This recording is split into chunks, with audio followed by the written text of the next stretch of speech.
Hey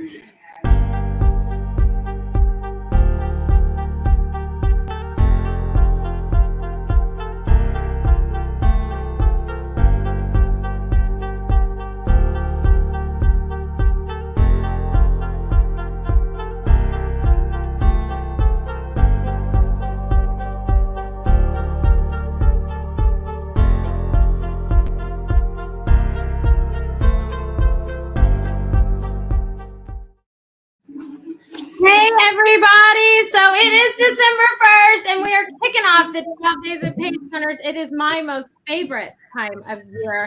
So for this 12 Days of Page Turners, we have over 60 authors that are offering holiday promotions, and some of my favorites are on tonight. To kick it off with me, David Baylog, Roger Leslie, Rachel and Berkey, and Jill Wallace are here. So you guys, we're going to play popcorn and get everybody talking about their books, their inspiration behind their writing, and what their holiday promotion is going to be.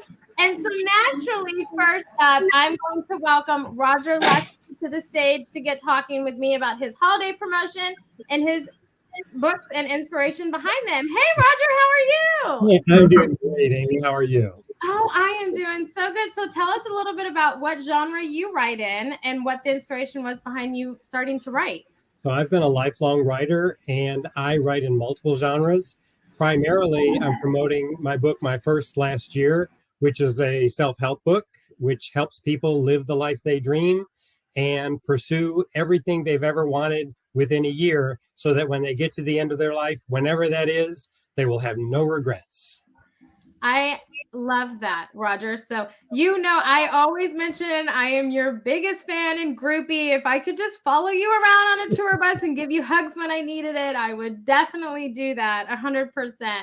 And I love to hear the stories behind what the inspiration is that really kicked off your writing career, because you've written so many books in different realms and avenues and everything. So what was that pivotal moment in your life where you decided that you were going to write a book and publish it? When I was 13 years old, I went to see the movie Murder on the Orient Express with my dad and my brother. And that first time I saw it, I kept thinking, this is such a great screenplay. I love the writing of this movie. And then while that movie was still out in that run, I went back to the theater with my grandmother to see the movie again. And the second time I watched it, something shifted from I love spectating this experience to I am meant to create this experience. And I knew before the second time I left the theater, that's what I was going to do. I was going to be a writer. I was 13 years old. I had no idea whether I had the skill to do it. I didn't necessarily have a natural inclination to be a writer that I knew of. I loved to read. I loved my English classes. But beyond that, I didn't even know that I could do it. But something deep inside me told me, this is your destiny. This is where you're heading. And right then I started writing, and I've never stopped since. I love that. So you guys tuning in or watching the replays, you will come to find out that I have never written a book. I work with authors and I live vicariously through them. And I love Roger Leslie's inspirational books. This one that he's going to talk about with us this evening is a book that I kick my year off reading every year. It sets the tone for my year, and it is to be quite honest, Roger, I have found it to be the most beautifully written book that I have come across. And so I would love to get you talking about what your holiday promotion is for this year and a little bit of the inspiration behind this book. Thank you. Thank you. So the book is called My First Last Year, and the idea for it came to me in a dream. In a dream, I was told, live the next 365 days as if you would never experience those calendar dates again. Well, when I first heard that, it scared me a little bit. I thought, does that mean I'm dying? But then in the dream, the instructions continued. It said, while you're living the experience, write about it, publish it as a book, and then after the book comes out, start teaching other people how to do the same. And that has changed the trajectory of my career and my life. So I started living my first last year that very morning. And the way I came up with the title is I believe in self-fulfilling prophecy. So I kept thinking, well, if I'm thinking of this as my last year, I don't want to tell the universe I'm ready to go. So I kept calling it my first last year. This is just going to be my first last year. And the interesting thing that happened along the way is sometimes I would write on the computer, but other times I would write longhand. And whenever I'd write out my first last year, it just felt laborious. So I decided I would abbreviate it. And first last year turned into FLY, fly. And so now in my classes, I teach people to fly. And for this particular promotion, I'm offering the ebook for 99 cents on Amazon. Yes, and you guys can find the link to the Kindle Amazon of Roger's My First Last Year or Fly in the comment section below, and I will post it when I post the replay as well. But I think it's definitely one of those where I wonder if it's because for me, I'll backpedal a little bit. For me, when I read it, it sets the tone for my entire year, right? My perspective of how I want to go into that year, the energy I want to put into it, and the mindset that I want to have, right?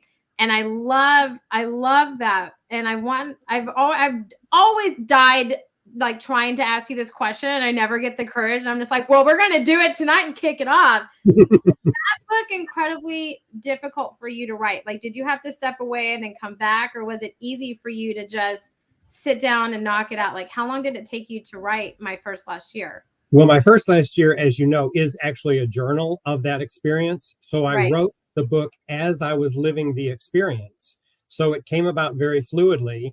The only change or the only shift that occurred was, well, first of all, one of my focuses was I wanted to be completely present with each moment I was living. Instead of putting myself in the future and thinking, what am I going to do next? Or how am I going to respond to what this person is saying?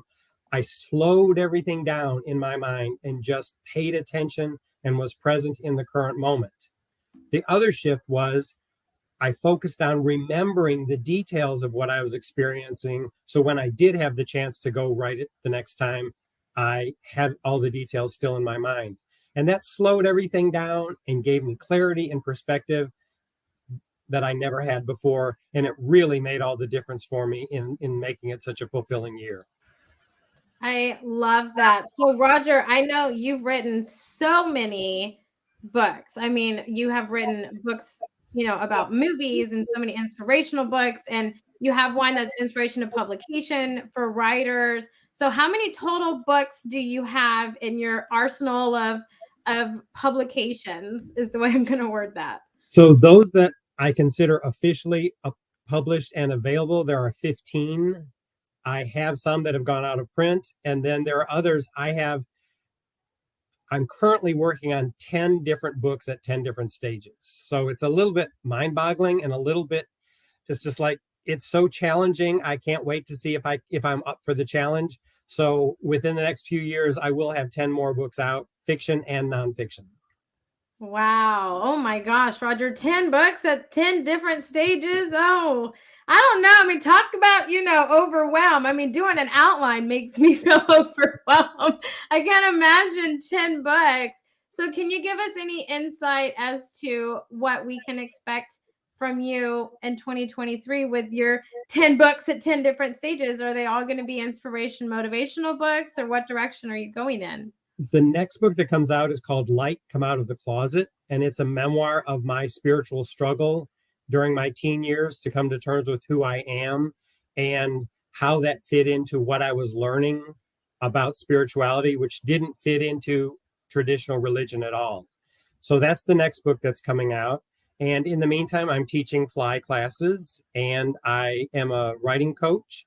I'm a professional editor, and I'm a publisher. So I publish other people's books as well. So I'm juggling all those, and I have some really big things coming out as far as podcast ideas that I'm really excited about that are coming up very shortly. So that everyone will be hearing about those the next month or so. Oh, I love it. Roger, please let me know, because I could sit and listen to you talk all day.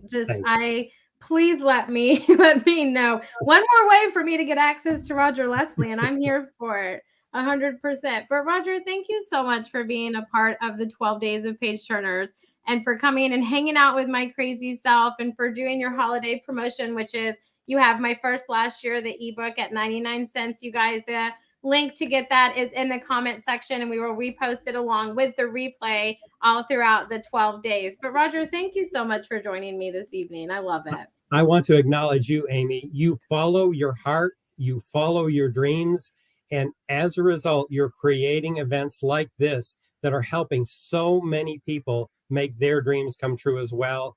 You are doing phenomenal work in this life, and I so appreciate you. Oh, Roger, thank you. You can't make me cry. I just started. My makeup's got to look good, Roger. My makeup's got to look good. Thank you so much. So you guys, coming up next is David Baylog. Hey, David, how are you? Well, there's a tough act to follow. How are you, David? I haven't talked to you in a year. I know, it's been a while. It has. So tell me a little bit about what genre you write in and how long you've been writing. I write young adult fantasy, although I've been working with other things as well. I started writing my novel Necromancer's Lament in 2009 after I finished my master's degree, and then I spent about 7 years working on it because I didn't have any deadlines, and I was just doing it here and there while I was also working full time. Once I had enough of it together, it was the issue of finding a publisher and then getting through everything else. So I still Necromancer's Lament is out on the market. I have Necromancer's Sorrow in with my editor right now, and I'm currently working on Necromancer's Grief so I can finish the trilogy. Ooh, okay. So you have a trilogy coming. Okay. I like it. I like it. So what is Necromancer's Lament? You don't know how long I have practiced saying that where it would come out, and it still does not come out as beautiful. Like in my mind, I'm like, oh yeah, I can nail this. Then it just doesn't come out at all. So what is Necromancer's Lament all about? I totally butchered. The whole trilogy is a wizard's memoir. Necromancer's Lament is looking back at his early years, about ages 13 to 17, where he's trying to establish himself as he's looking at his family life before magic discovers him. His working through his inability to make friends because he's just terrible at it. In part because he's a teenage boy and therefore lives in the teenage ego. And it might be semi-autobiographical in some instances, aside from the magic, of course. Right. I want the magic and I don't have it. Hey, you know what? So do I. My mom used to say that she wished, the future when we were little was like the Jetsons, and she could just get on the conveyor belt and it would just, get them dressed and ready in like 30 seconds. I'm still waiting for that to happen. So magic would be great too. Like in Bewitched, she could wiggle her nose and anything clean house would happen. I am down for that at any point in time. Definitely for the house cleaning. Yes. I'm telling you, I love it. So how long did it take you to write Necromancer's Lament? I'm going to nail it at one of these times I say it. I spent about 7.5 years writing it. In part, like I said, I didn't have any time limit, so I just kind of worked on it here and there, and then putting it together. And then I spent some time editing it and starting the next book while I was looking for to find a publisher and get it out there in the world.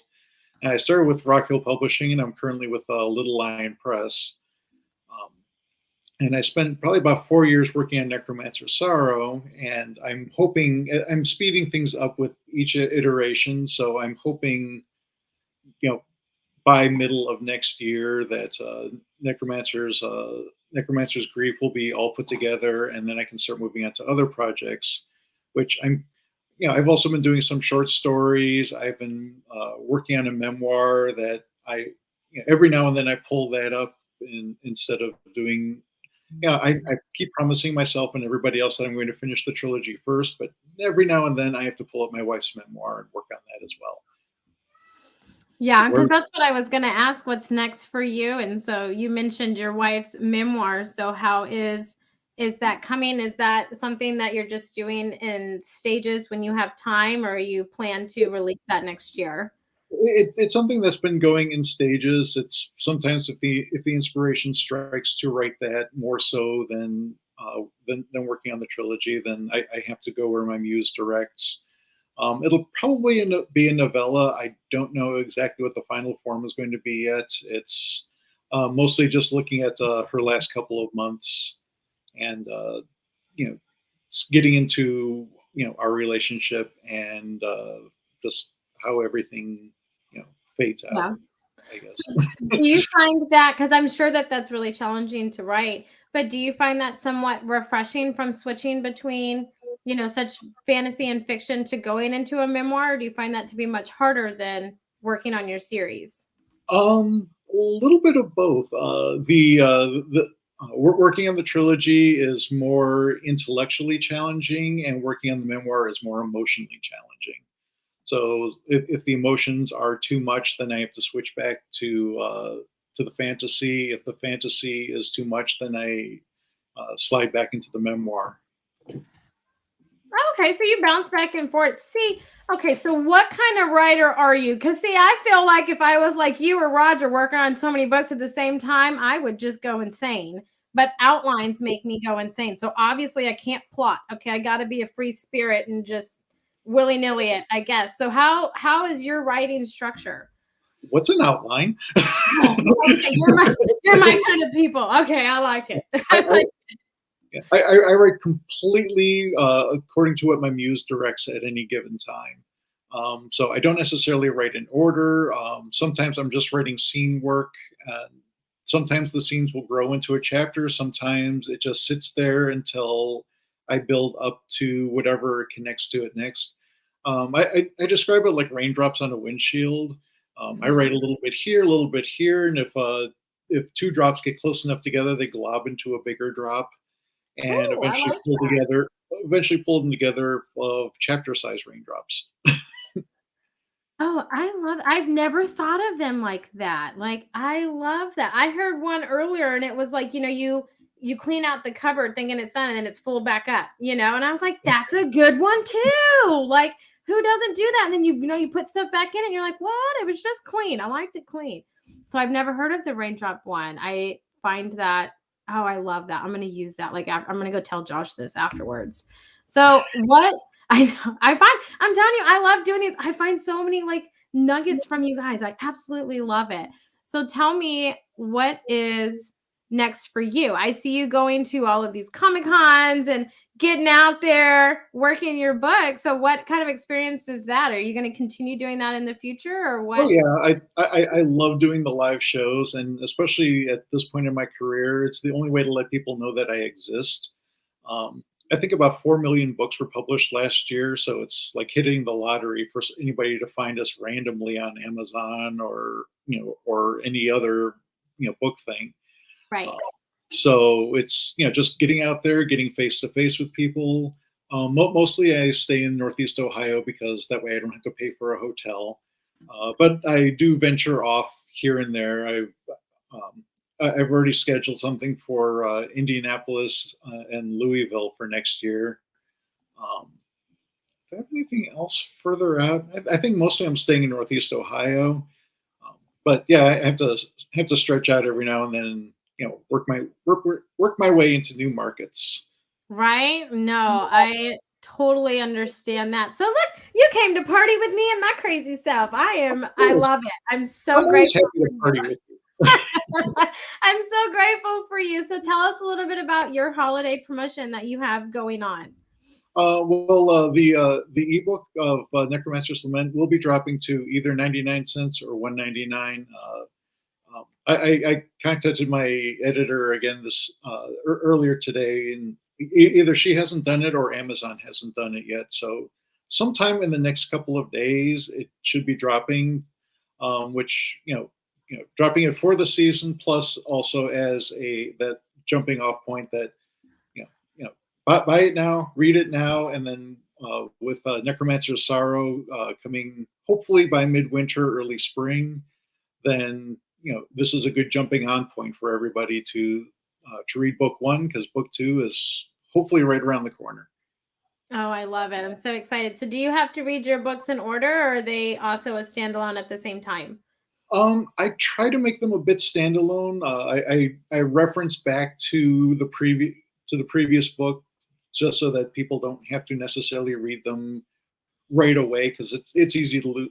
You know, if I wasn't writing them, I might lose track of all the characters and the storylines as well. So it's best to read them in order, but I think you can pick up book 2, and there's enough explanation of what's going on that you can fall into the characters and fall into the story. I love it. I love it, David. It is so good to see you. I haven't seen you in so long. You stay in touch with me, David, but thank you so much for being a part of the 12 Days of Page Turners and helping me do the kickoff party. I'm so excited that you could be a part of us. And you guys don't forget to check out David's holiday promotion. It is listed in the comments down below. It will also be listed with the replay along with that. But coming up next, you guys, I'm going to give a brief introduction. I recorded with Stephanie Ellis this morning, who's over in Wales. So we recorded. So this will be a challenge for me, having to watch myself talk with you guys. But we're going to talk about her holiday promotion and the genre and stuff that she writes in. So without further ado, hopefully this all works out. It's a first day, you guys. We're going to work out kinks. But without further ado, I'm going to bring Stephanie Ellis on, and we're going to get to hearing from her. So let's see how this goes. Hey, everybody. I am here with Stephanie Ellis, and we are going to talk about her books, what genres she writes, and what promotion she's offering for today on the 12 Days of Page Turners. So, Stephanie, hey, girl, how are you? I'm fine. I'm not up as early as you are, but I have little kids. That's the only reason I'm this peppy in the morning. I have a 3 and a 2-year-old for sure. But tell us a little bit about what genre you write in and how long you've been writing. I write dark fiction. I tend to use that term a bit more than horror, because sometimes you say you write horror and people run a mile, or they just look at you blankly and change the subject very quickly. But dark fiction seems to hold them a little bit. And I also do dark poetry.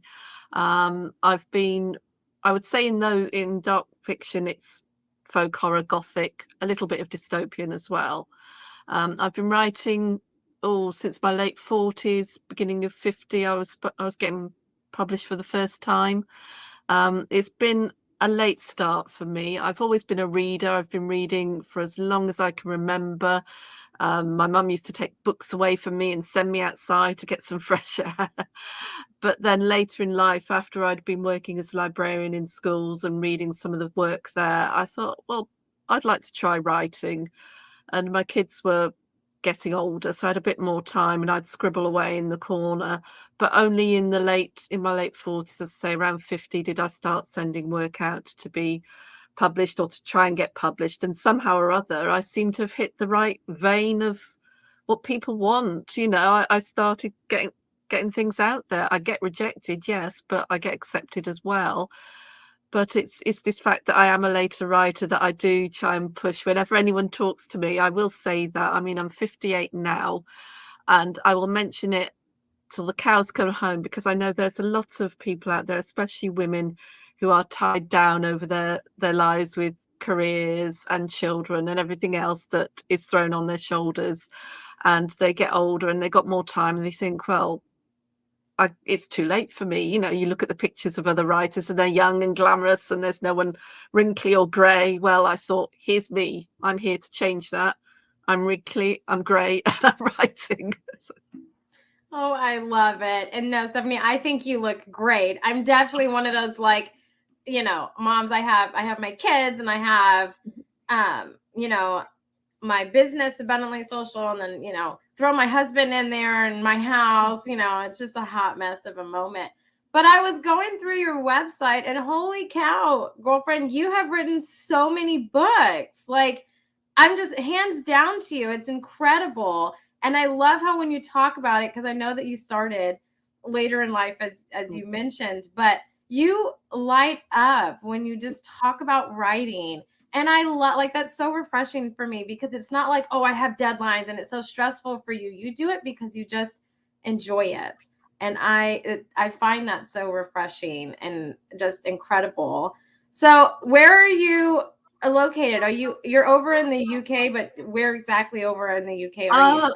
We moved about a year or so ago. We were in Southampton, which is right down on the south coast of England, and we are now in Wrexham in Wales. My husband's Welsh, and we sort of moved back into Wales to be nearer to his family and also mine, who are in Shropshire, just the other side of the border. If people don't know anything about Wrexham or Wales, they can learn a little bit on that documentary that's been around recently, the Welcome to Wrexham, about the football club, because they pick up on the area and they talk to the locals and everything else. So it's a nice part of the world. There's some beautiful scenery around here, mountains to climb, although I'd only get halfway up them. But it's a lovely change from being in a city. I was a country girl growing up in the middle of nowhere in a pub that's featured in some of my stories. Moved to city with the kids, and now we're sort of quietening down a little bit and hoping to spend more time writing.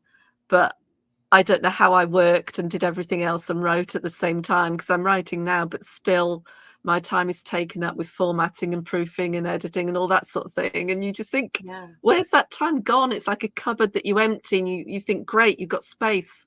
And then it fills up again. So Yeah. life takes over. That's the perfect description of it. Like, yes, a cupboard that you've emptied, now it's full again. That is beautifully said. Yes, I Yeah. totally understand that 100%.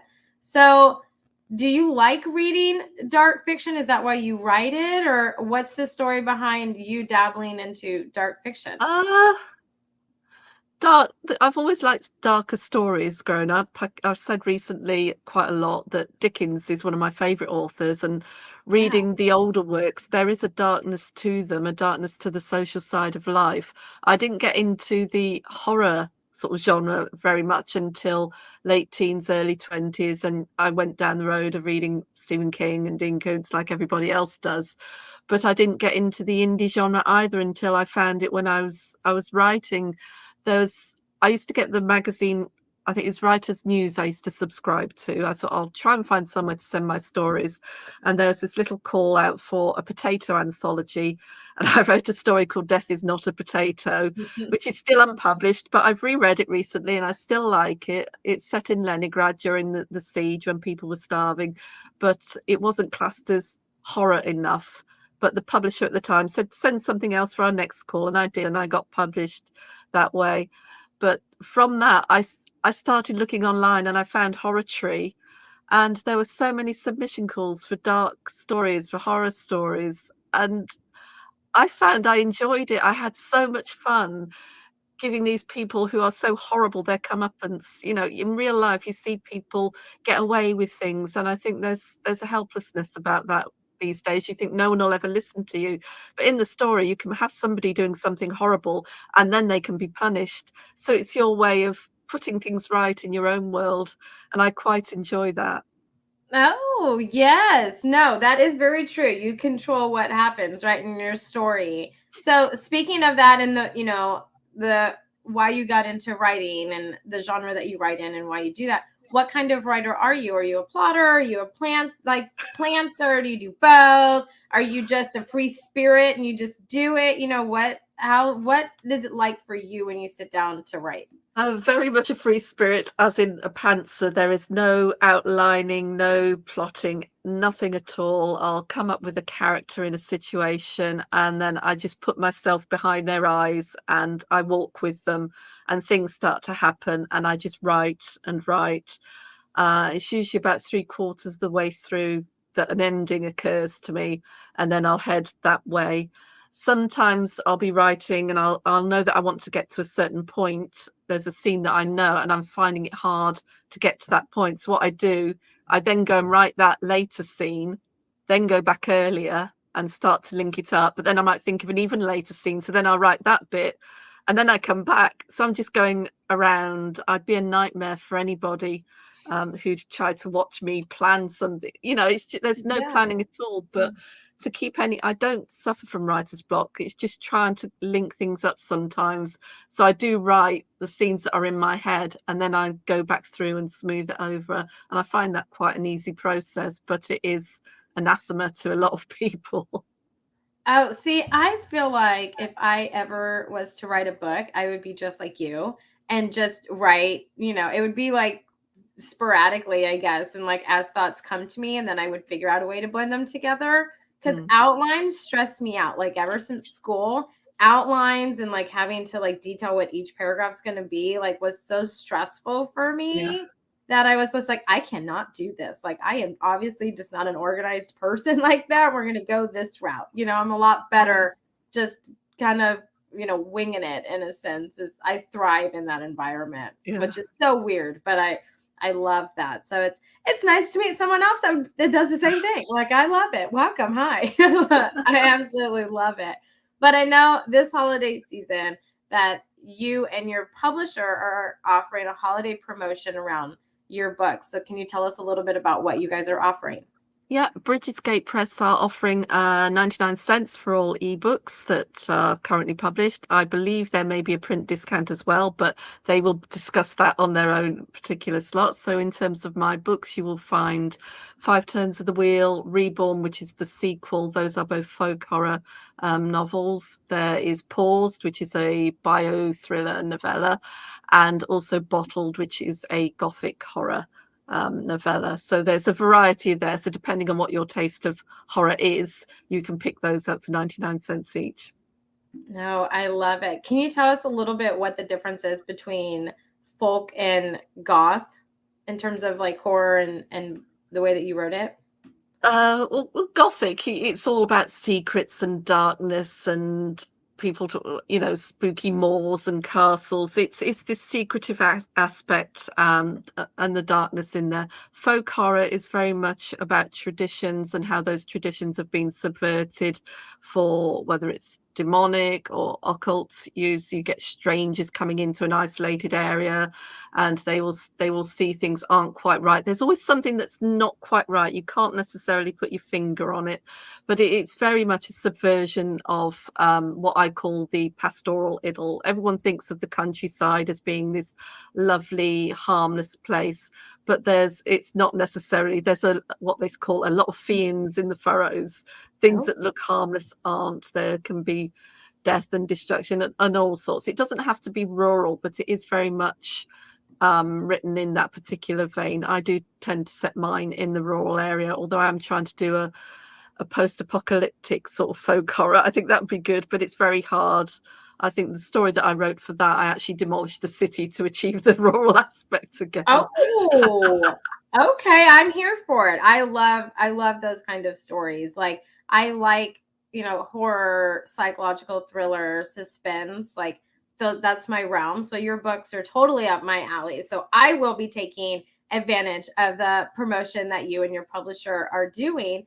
So I want to remind everybody the ebooks are discounted. Make sure you go and grab Stephanie Ellis's ebooks. They are discounted for 99 cents. Is that correct? Yeah. Awesome. So go ahead. I'll put the link down in the comment section below, you guys. But Stephanie, thank you so much for taking time out of the middle of your day to come and talk to us and for being a part of the 12 Days of Page Turners. I've looked forward to talking to you, so I'm so glad that we could arrange this. So Well, everybody, oh, go ahead. I just wanted to say thank you for having me as well. It's been a pleasure. Oh, you're so welcome. I'm just so glad I got to meet you. I was just like, oh, I get to do Stephanie today. I'm so excited. So you guys make sure that you remember to tune in the rest of the 12 Days of Page Turners. We have some fantastic authors coming up with some amazing deals and promotions. So remember to tune in and we'll catch you guys all next time. Bye.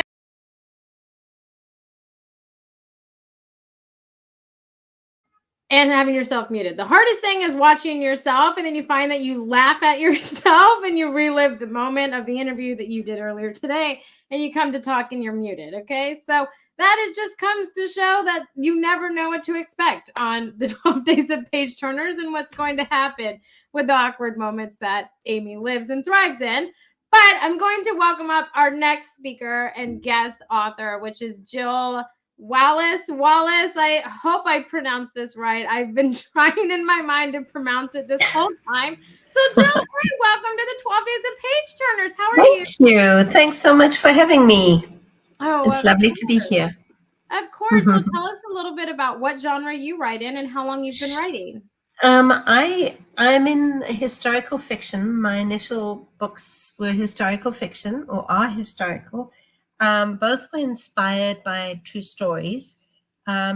my first one is called War Serenade, and it was a story my mum used to tell me when I was little. She had a beautiful way of expressing herself, and she told beautiful stories, and they were never anything like conventional Cinderella and the girls.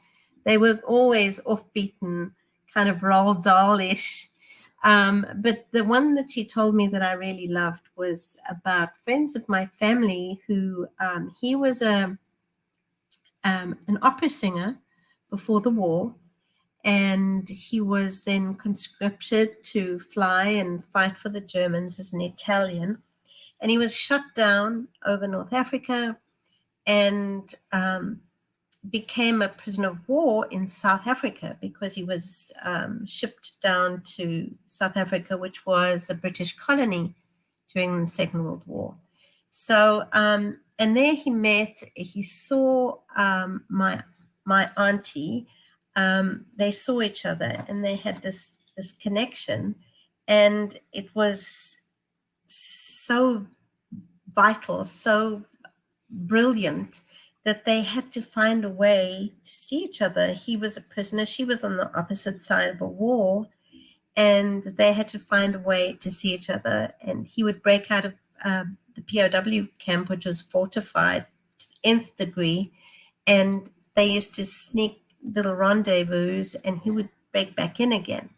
So I loved the story so much, and it sat with me for years and years. I've always loved to write, but just randomly. And eventually I decided that it was time. And my goal was always to make it into a movie. I saw it as a movie. It was moving pictures in my head. So I thought the only way I should do this was, the best way to do it would be to learn how to write a script. So I learned, and I loved it. And I would go to LA to pitch my script. And at the pitch fests, I don't know if Roger's been to them, but they are thwarting places to be. You only have 5 minutes to present your work to a producer or a studio or an agent, and very strict protocol. You weren't allowed to force anything on them. They would ask you if they were interested, and then after 5 minutes, a little bell would ring, and you were out of there. And you paid handsomely to have this audience with each of these people. Anyway, it was very scary. But I got a few inquiries, and one of the guys, one of the producers actually asked me for the script, and I sent it to him, and he called me up and he said, "This is a beautiful story. I love it." He said, "But there's no conflict." So I said, "But it's a true story." And and he said, "Well, Hollywood needs conflict." And I regret so now that I didn't listen to him, but I was so intent on creating the story as it was. But a year later, I thought, "You crazy woman, you have this opportunity, do something about it." So I changed their names, which was incredibly liberating, because then I didn't owe my friends of my family any favors, and I could make him a little bit more of a bastard and her a little bit more promiscuous, and create that conflict. So, and I'll never forget the day I got the call and he said, "Now we have a movie." And I thought, oh my gosh, my life is about to change. It's the most beautiful thing ever. And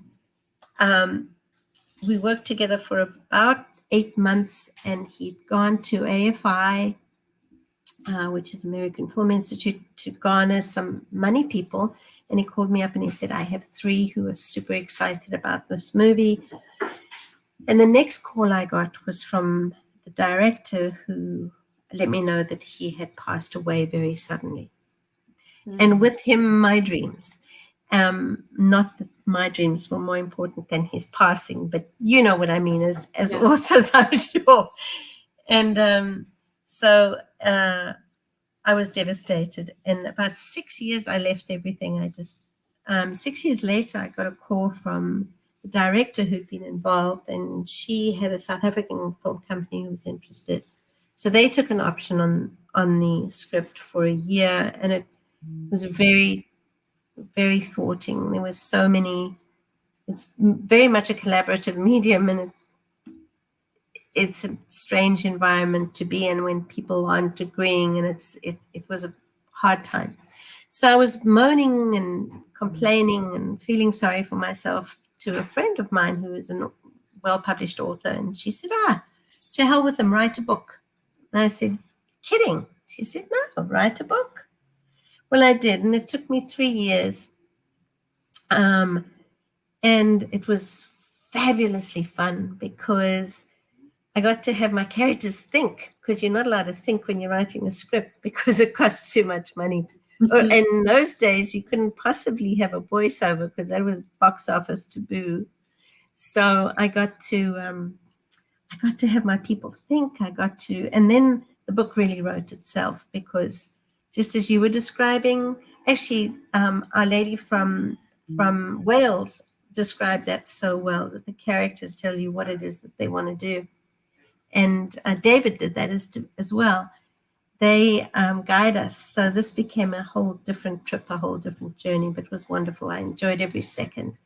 And my second book is also a true story. Well, it's inspired by my husband's life. He grew up in the mountains of South Africa, and his best friend was he's a white guy, and his best friend was a Zulu teenager who actually nurtured him. His parents owned a hotel, very remote hotel in the mountains, and the little Zulu guy taught him everything about nature and about the hazards of these treacherous mountains, and they became best friends. So I'd always loved the story. My husband's very, very wise in all things nature, and he spoke Zulu fluently. So he was a wonderful resource. But from his experience and from this beautiful friendship that had once been formed, we created Zebra, which is zebra in American language. And it's about a true friendship between a black boy and a white boy during the apartheid era, who are torn apart by society and who meet on the battlefield on opposite sides of the war. So it's I always say it's really a book about friendship. If you've ever wanted a best friend or had a best friend, it's a book that anybody can relate to. So it's also a saga. I seem to not be able to write short books, but so that's how my life has panned on the writing front. I love that. I mean, it has been such an adventure for you to write your book, from writing screenplay to having, opportunity for it to be made into a movie, and that kind of went away and then it came back. And so you had to relive that. And then, your friends just like, oh, write a book. Just, forget all about them. Write a book. You can do this. Right. And I love that turn of events for you. And I love, you do the same thing. You light up when you talk about your stories and the writing and the journey that pushed you into becoming a writer. And so I'm here for it. I love that. I absolutely love your adventure into writing. So tell us what holiday promotion you're offering this holiday season. Actually, I'm going to give away 2 books. I'll give away 4 books. I'm going to give away 2 copies of each of War Serenade and Zebra ebooks. And all I want folks to do is to email me and say, "We love Amy," and choose a book, and I will get that book off to them. So that'll be my joy, and it'll be something I'll really enjoy. And I'm really grateful to you for giving us this opportunity. It's fabulous. As David said, there are so many of 4 million books on Amazon. It's very hard to make your self known, your books known. It's really tough out there for us authors. And so having this opportunity is immense, and I appreciate it so very much. Oh, Oh, you are so welcome. I'm telling you. you, I love indie, small press, any author. I feel like the world would be so boring without authors of all realms, all genres, everything. So thank you so much, Jill, for joining us and for being a part of it and Lovely. hanging Thank out with my you. crazy self. I It was love it wonderful. so much. So much. So Thank you. coming up, last of the night, but certainly not least, Brakefield and Berkey. Hey guys, how are you? Oh, we are so good, Amy. What a great group you have on the first day of Christmas. You ought to be so proud of yourself. I'm telling you, we're kicking it off with a bang. So you guys Yeah. tell us a little bit. Well, tell us a little bit about what genre you write in and how long you guys have been writing. And just for history rolls over, it wasn't tedious watching you, two of you on screen at the same time. Okay, I'm just telling you, it was. It's a double pleasure, double fun. Okay, I mean let's be fair. We write thrillers with a lot of technology baked into it to make the techno geeks go, yeah, that's true. Yeah, boy, these guys have nailed it. But our techno thrillers are adventuresome. They span the globe. They're the modern cyber good guys against the the cyber thugs from the dark net. That's what we explore. That's the things that we see day in and day out in our regular jobs. So we get this conveyor belt worth of technology and threats and awful things coming at the average citizen all the time. So we're compelled to be able to capture it and say, here's how the cyber thugs get ahead and how the cyber good guys finally derailed their nefarious plots. That's the fun for us.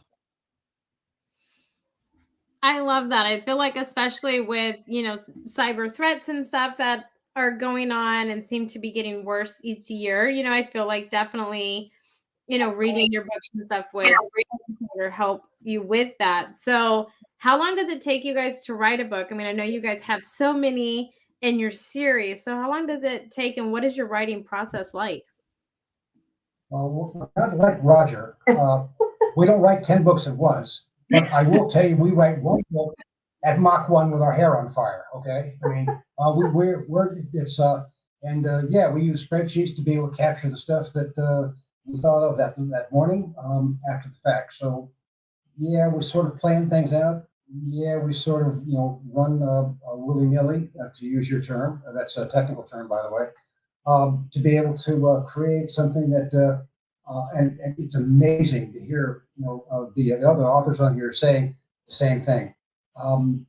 You get into a story and the characters start telling you what you need to capture. And so that's, it's refreshing to hear that because it's, here's something that's, we do, and we thought, does anybody else have this kind of personality disorder? Apparently you all do, so that's a good thing.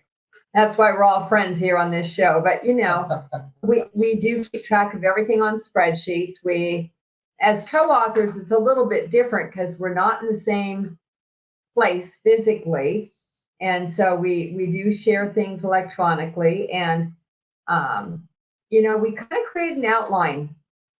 Not a true outline, Amy. I don't want to scare you. I was going to say, don't stress me out with an outline, okay? Don't do that. We kind of create a plan for where we want to go, and then of course the characters change the plan on a routine basis.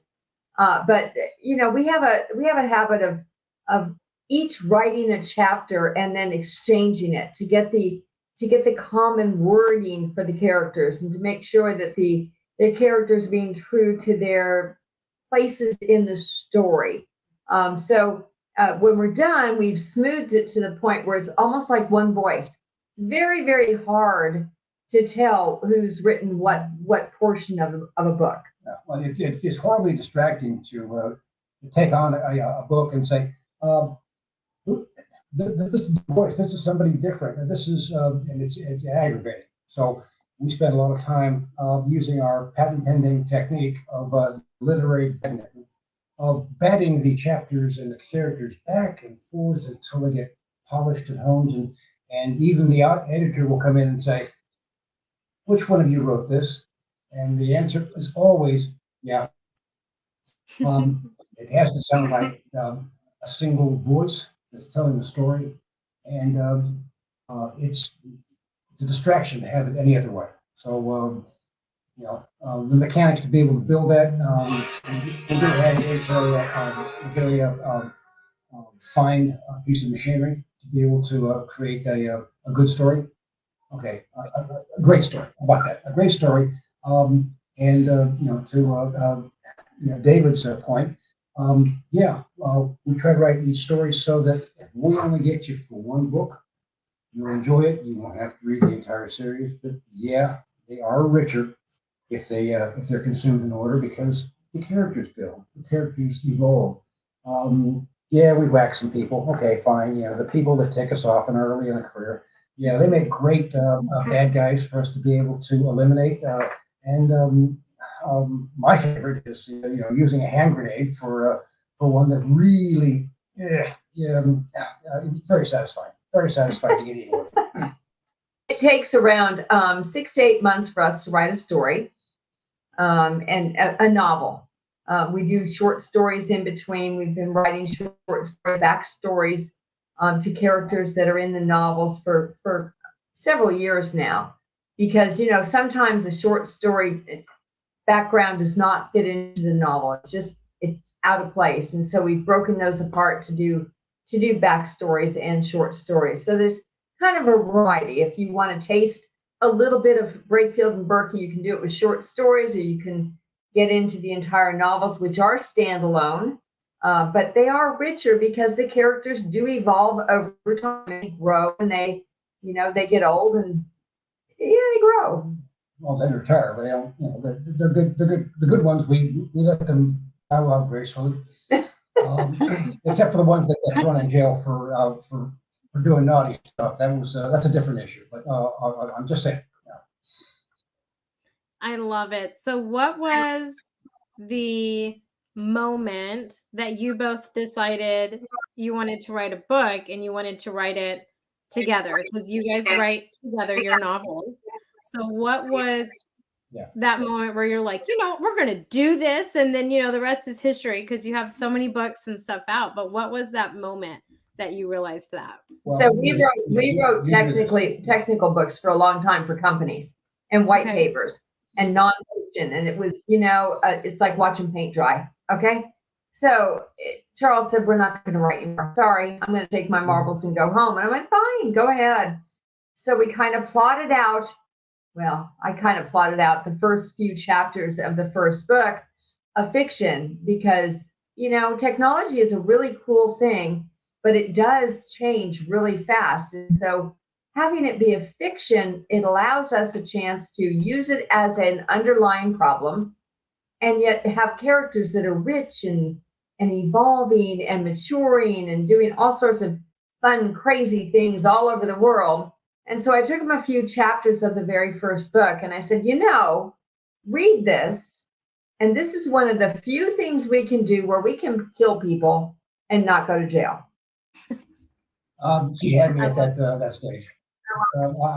I said, I've got some people in mind that we can get rid of pretty quick. That's where the hand came in, just saying. I love it. I love it. So tell us a little bit about what your holiday promotion is this holiday season. So we actually have 2 promotions, Amy. So the very first one is if people will go to our website and they go to paperback books, there is a deal there for a bundle. So people can buy 3 books, any of the ones in the series. They can pick out what they want.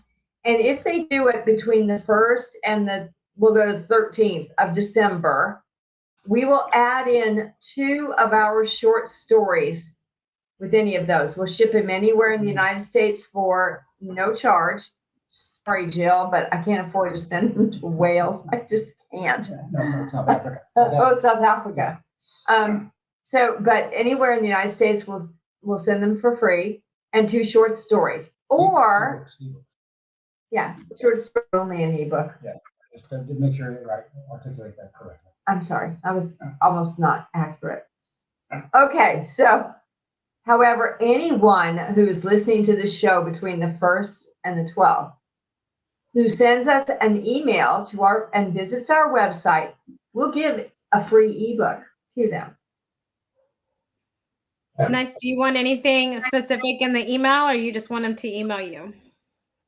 If they email us and they say they saw Amy, that's all they need to do. We saw Amy and we want a book. Yeah, okay. They have to say, well, we loved Amy. That's right. Yeah, we loved Amy. And so, I love it. There's a lot of Amy love going on tonight. I'm here for it. I like it. I like it for sure. So how long? Sorry, Amy. Our email is authors@enigmaseries.com. So that's all we need. We love Amy. Yeah. And the website Authors is at Enigma Series. Yes, ma'am. Yes, ma'am. And the website is enigmaseries.com. That's where the 3-book special is available. Nice. I had to double check it, you guys. I always flip the I and the G in Enigma. Does this happen to anybody else, or is it just me? Like, I really have to sound it out when I spell it. I spelt it right, though. Just let that be known. I did spell it right, for sure. But tell us a little bit, as we're winding down and wrapping up, tell us how long you guys have been writing your novels. How long collectively? So over 10 years, we've been writing the fictional series and novels and short stories. And we're actually starting a brand new series next year. We're kicking off, we kind of sunsetted the Enigma series, and Enigma Airs is beginning next year. Ooh, okay. Tell us a little bit about that.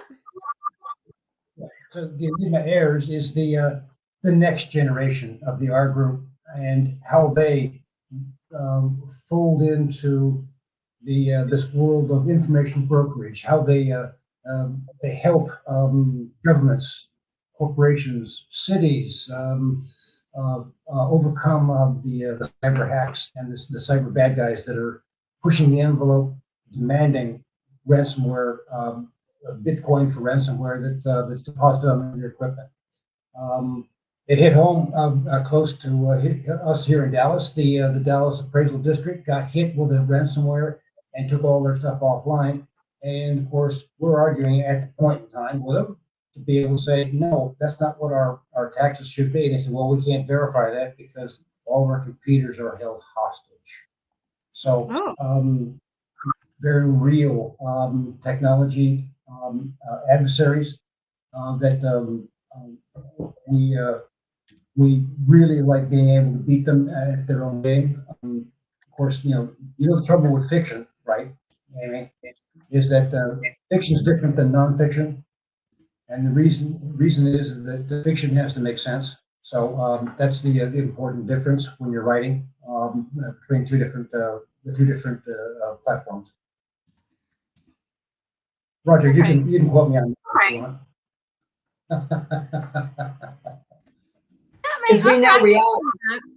That makes sense. Reality does not make sense, but fiction has to. That's right. Yeah. Yeah, it's one of those things. You're like, well, man. Yeah. No, I could see that. Okay, I could see it. Well, you guys, thank you for being a part of the 12 days and hanging out with my crazy self. And you guys were a part of the 12 days of Page Turners last year. So thank you for coming back. Big hugs. Big hugs. You guys are amazing. So thank you guys so much. Thank you, Amy. Thank you, Amy. Thank you for introducing us to four very talented and inspiring authors. Thank you. Oh, of course, they are so amazing. So you guys, this has been day 1 of the 12 days of Page Turners, or, I like to say it's my most favorite time of the year is these 12 days that are happening. So don't forget to check the comment section down below for all of the links to get your holiday promotions offered by these amazing authors. There is more to come tomorrow. We have a whole new round of authors, all new genres coming tomorrow evening with new holiday promotions.